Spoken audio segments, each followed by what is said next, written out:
युग निर्माण कैसे होगा? तो बोले कि बेटा गायत्री और यज्ञ को घर घर पहुंचा दो, बस युग निर्माण हो जाएगा।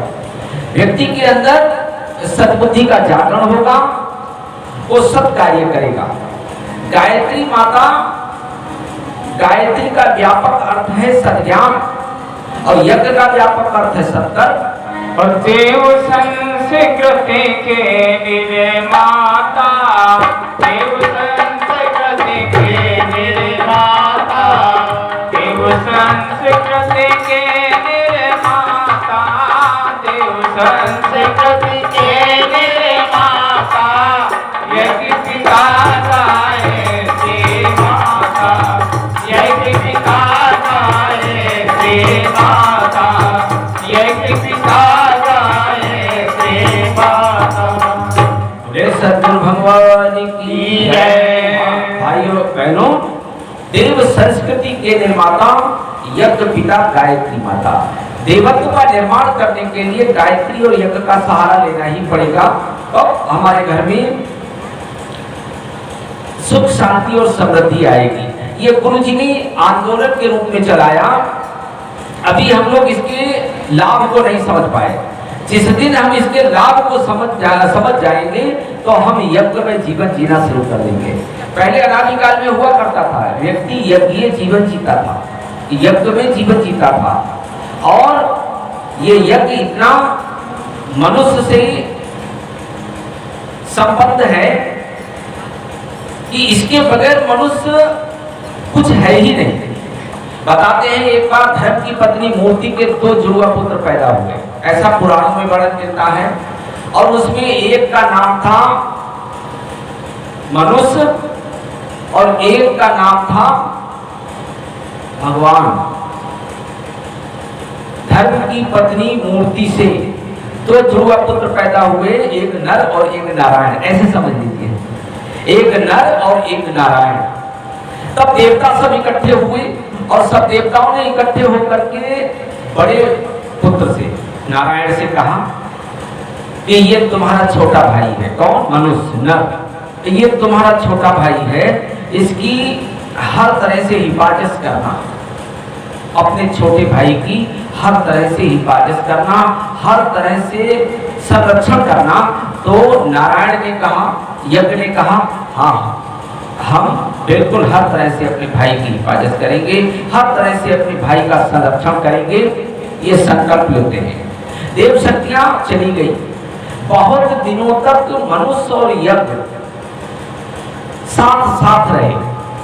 बताते हैं कालांतर में कुछ ऐसा समय गड़बड़ाया कि मनुष्य और यज्ञ अलग अलग हो गए। कुछ ऐसा मनुष्य भ्रमित हुआ कि ये दोनों अलग अलग हो गए। यज्ञ ने कहा अब तो ये हमें पहचानता भी नहीं, एक था स्थूल, एक था सूक्ष्म, एक था निराकार, एक था साकार में। भाई नर था साकार में और नारायण था निराकार में। तो फिर ये अपने भाई को भूलने लगा।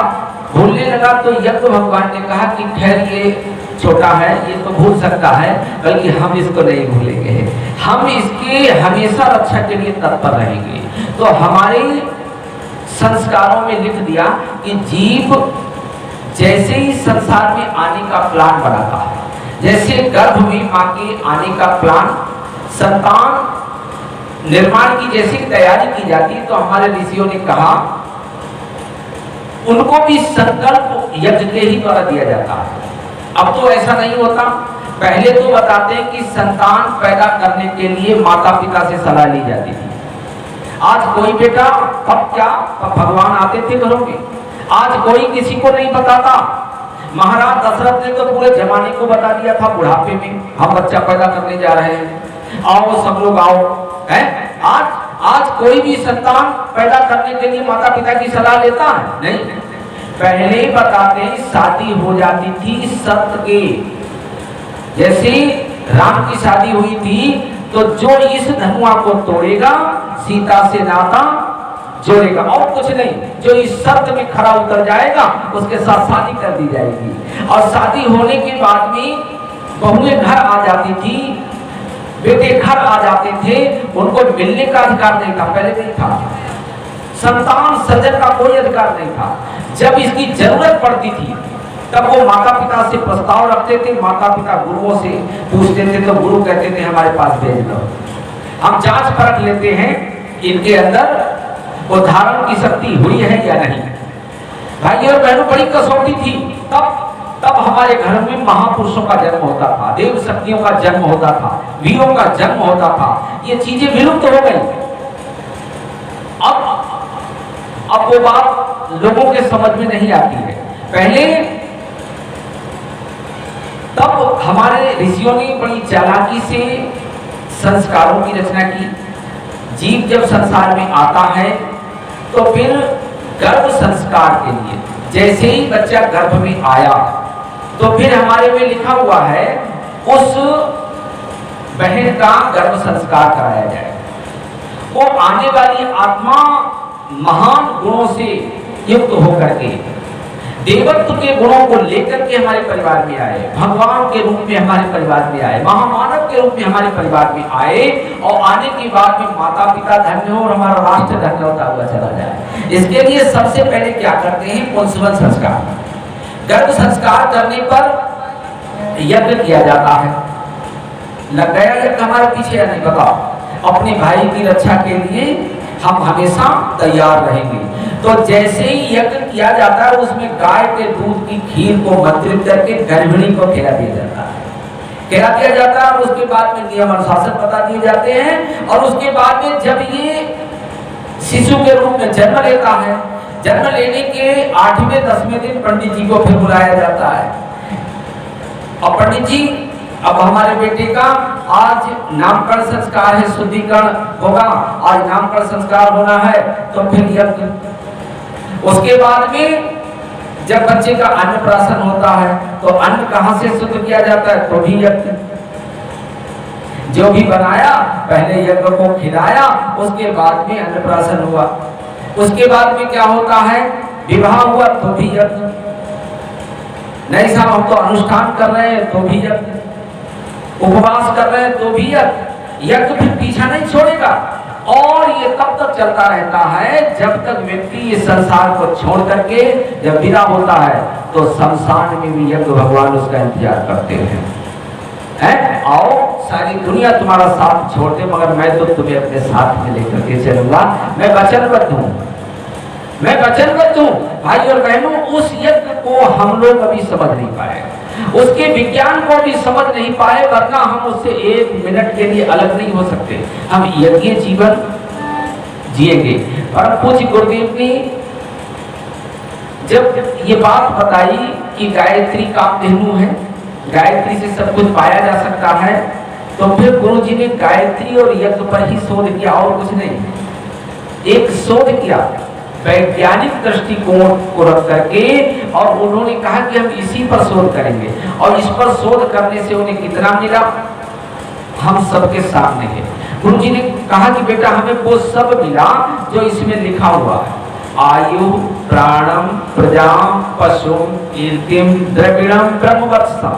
बेटा ये जो कुछ इसमें नवनिधियां, अष्ट सिद्धियां, नवनिधियां सब हैं लिखी, ये हमें सब मिल गई है और ये सबको मिलेगा।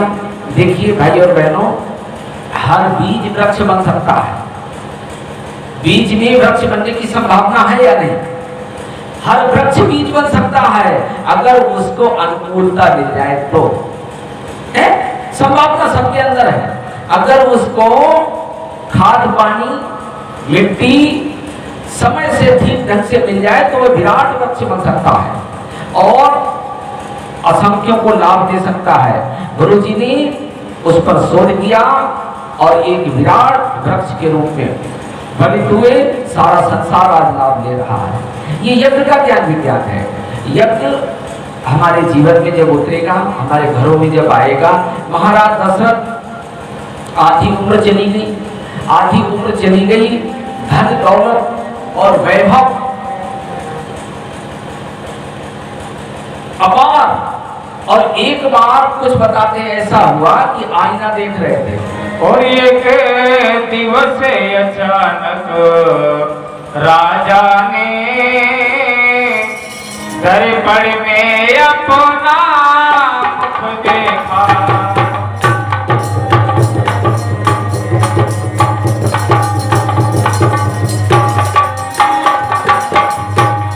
एक दिवस अचानक राजा ने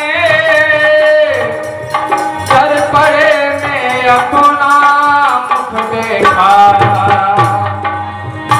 देखा कुछ बाल सफेद हुए चौथे पर कौशले मुख देखा।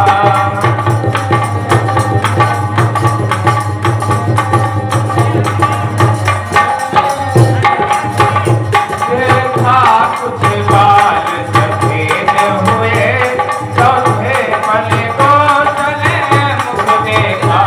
देखा कुछ बाल सफेद हुए चौथे पर कौशले मुख देखा। मेरे सद्गुरु भगवान की जय। भाइयों और बहनों, महाराज दशरथ चक्रवर्ती सम्राट कभी भी उन्हें ये अनुभूति नहीं हुई थी कि हमारे ऊपर भी बुढ़ापा आ गया। तो एक बार उन्होंने दर्पण देखा, कुछ बाल सफेद दिखाई दिए, तो उन्होंने कहा अरे जी ऐसा लग रहा जैसे हमारे ऊपर बुढ़ापा आ गया। अब उस दिन उन्होंने अलग बैठ करके विचार किया, क्या मेरे साथ में मेरे कुल का भी बुझ जाएगा? मेरा कुल चलाने वाला, वंश चलाने वाला कुछ नहीं है, कोई नहीं है। उस दिन उन्होंने विचार लगाया, आधा आधा जीवन चला गया भाइयों बहनों। और उसके बाद में बताते हैं कि पत्नी मित्र है और पत्नी गुरु भी है। पत्नी मित्र भी है, पत्नी गुरु भी है, पत्नी सबसे बड़ी सहयोगी है। जब पुरुष का कंधे से कंधा मिलाती है तो वो लक्ष्य को प्राप्त कर लेता है, ऐसा शास्त्रों में वर्णन मिलता है।